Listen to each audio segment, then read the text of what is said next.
Música, música, música, música, música, musurum.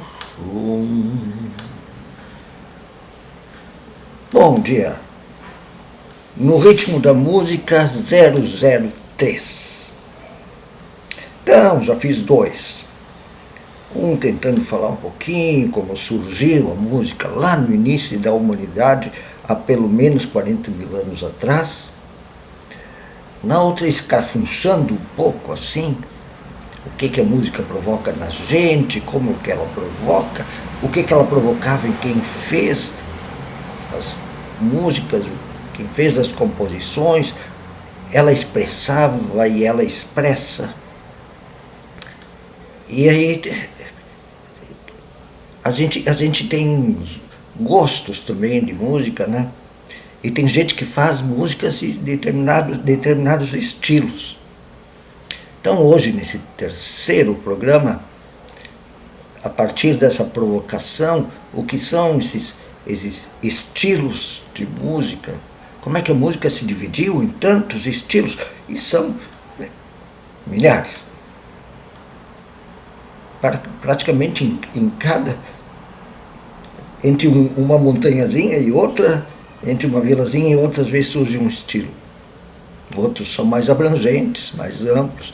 Falamos sobre o estilo negro, o jeito negro de fazer a música, com aquela alegria, aquele ritmo, aquele ânimo, aquela energia vital, sensual.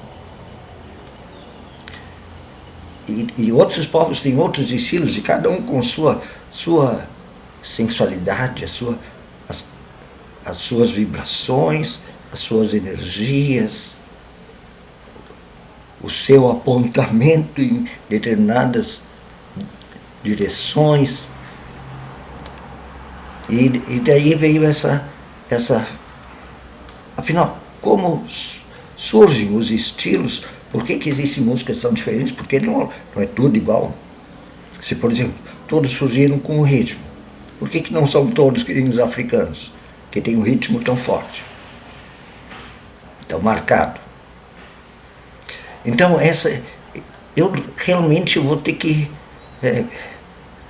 não inventar, mas eu vou ter que experimentar aí algumas respostas.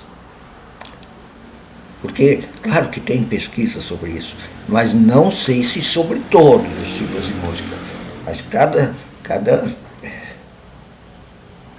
lugar, os seus pesquisadores de música, seus estudantes de música mais profundos, não só de tocar 1, 2, 3 instrumentos, mas de estudar a história, de entender sua música. Alguns pesquisaram sobre música do seu lugar, talvez música de mais algum lugar, mais de um estilo, claro que sim, mas não todos, acredito que não. Mas eu vou colocar uma tese que eu já ouvi outras pessoas falarem, e também que eu posso entender, que tem lógica. Então, cada lugar dispõe de certas coisas que vão interferir na maneira de fazer música. Sim, com certeza. Já vou pegar por mim, tá? Quando eu tinha 13 anos, eu assistir uma orquestra inteira, com coral e tudo, tocar a Nona Sinfonia de Beethoven. Eu gostaria de ir lá em cima, no palco, na orquestra lá, e mexer em tudo. Experimentar, pelo menos. Como é que é o violino, como é que é o contrabaixo, como é que é o fagote. E eu me apaixonei também pelo som da flauta. E gravei com toda a tecnologia que eu tinha, que era um gravadorzinho de fita cassete, aqueles pequenininhos, microfonezinho. Levei 2 fitas de 90 minutos, ou de 60, acho que de 60 minutos, porque de 90 às vezes arrebentava, era muito grande. Eram uns rolinhos de fita desse tamanho. Não sei se, quer dizer, era uma caixinha assim que tinha 2 rolinhos dentro. Um que ia desenrolando, outro que ia gravando. E daí na metade da sinfonia eu troquei, porque ela tem 1h04. 1h10 minutos. 1h10 minutos. E consegui gravar toda ela. E escutava todo dia. Entre os 13 e os 15 anos, 16 anos, escutava ela todo dia. Olha, só se não desse mesmo. Senão eu escutava ela.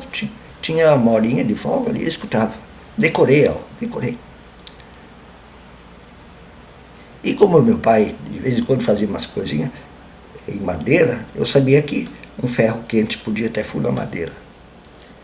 E tinha uma taquareira, um bambuzal do lado da minha casa. E um fogão a lenha aceso aos domingos, nos dias frios, aceso nos dias frios. Adivinha o que eu fiz? Uma flauta.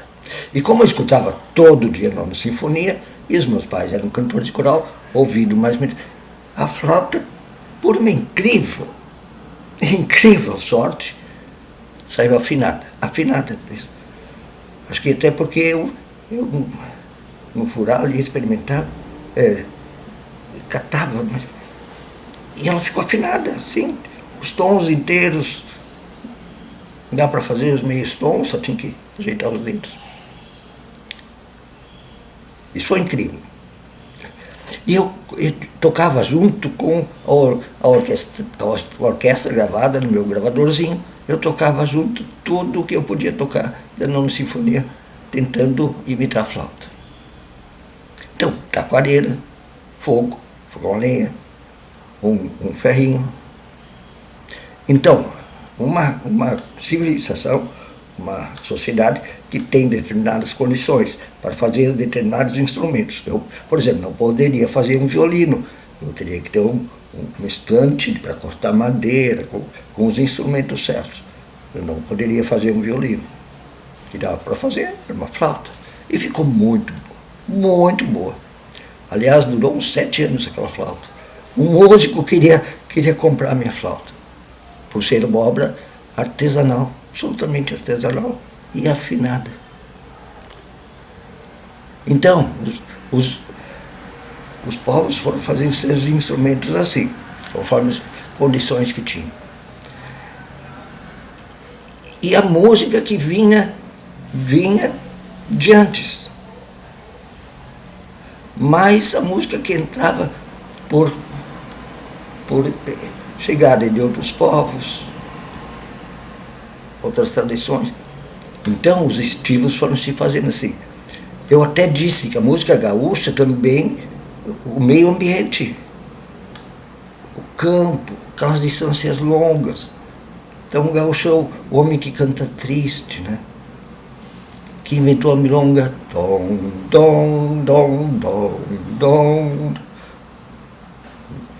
A vida é um tiro ao alvo e a distância bala e bala. Música muito, nesse ponto diferente da africana. Mas também tinha música africana. A influência dos tipos de animais, maçarico, boi barroso. Então os estilos vão se fazendo por aí. E cada lugar tem o seu estilo histórico. Mas isso não quer dizer que evolua. Por exemplo, a música inglesa. Quando entrou a música negra americana na música inglesa, surgiram os Beatles, que é um símbolo hoje da Inglaterra. A música evolui. Aliás, o Paixão Cortes, que era um tradicionalista, ele não queria tradicionalismo que ficasse preso. Ele mesmo não gostava desse negócio de bombacha, ele até reclama. Ele dizia, não, as tradições do lugar, o folclore, ele evolui. Não é para ficar parado. A gente toca o que está na história, mas como uma memória, não é para ficar a música aí, não. A música evolui.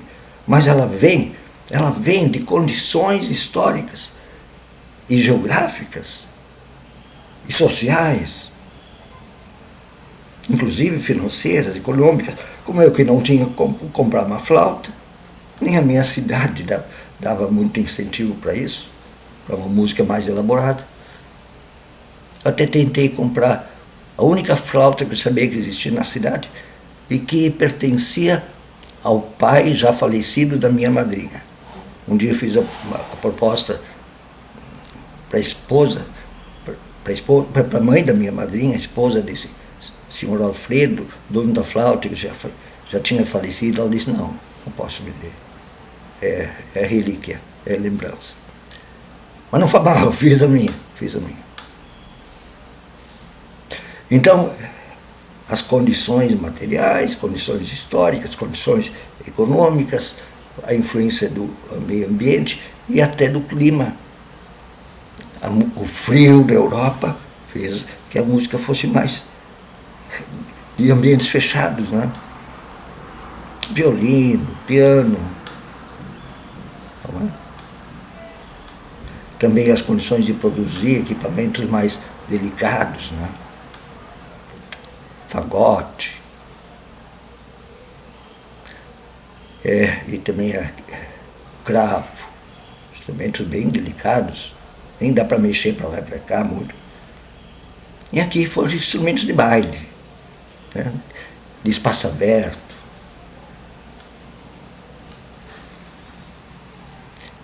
Isso, claro que não esgota o assunto, mas foi só uma dica. Coisas que eu aprendi e estou aprendendo. Imagino que tem gente que poderia falar sobre isso muito melhor que eu. Mas isso é tão pouco falado que acho que eu convido vocês a pensarem juntos, porque não é muito comum pensar nesse assunto, não. E enriquece, eu acho que enriquece a gente a entender a música perto da gente e a música longe da gente. Quando um chinês fez música lá com aqueles instrumentos, e aqueles vários instrumentos que eles têm, aqueles várias noções de música, os instrumentos árabes, como será que surgiu isso tudo, esse gosto, esses gostos diferentes, essas direções diferentes que podem a música e que todos têm uma lógica, todos. E se a gente não tiver preconceito, a gente consegue gostar de todos.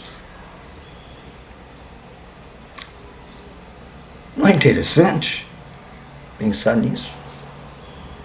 E como ainda tem para inventar? Um bom dia.